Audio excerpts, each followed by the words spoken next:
This is fun.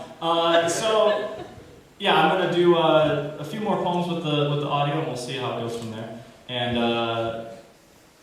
yeah, whenever you're ready. This is called "White Men of Mortality Varies."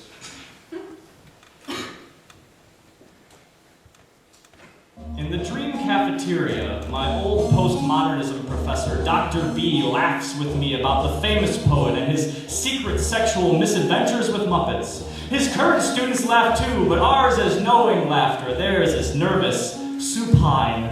Dr. B asks the kids if they remember my bear poem, and one blushes. I forgot to bring my notes on Telfer, and the assigned laughters fall.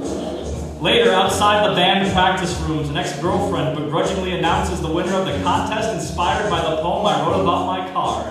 From the crowd, I yell to ensure she gets the make, model, color right. Sometimes dreams are fucking easy to interpret.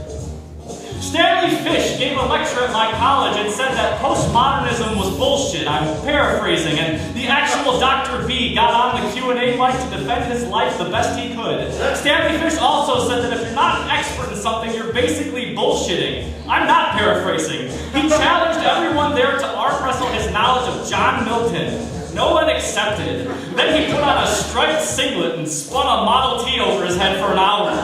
Very strong, Stanley Fish. I wrote comic strip dialogue that goes, okay, there's like a dumpy guy with a stupid gut, and he's got like a grin, and he's saying, man, if you don't think Ruby is a total hottie, you'd have to be like blind, gay, and dead. And he's talking to like a sarcastic animal, perhaps a cat or a kinkajou, and he's saying, oh, do you mean you'd be John Milton? My friend said it wasn't a good comic strip.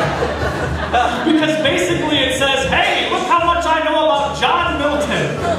He's right, but I neglected to tell him that that's all I know about John Milton. I'm tired of saying John Milton. Maybe the New Yorker would like my comic strip about John Milton. John Milton.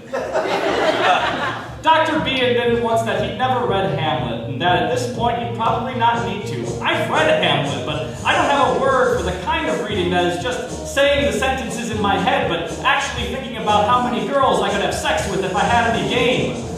That's how I read Hamlet. Saw it myself.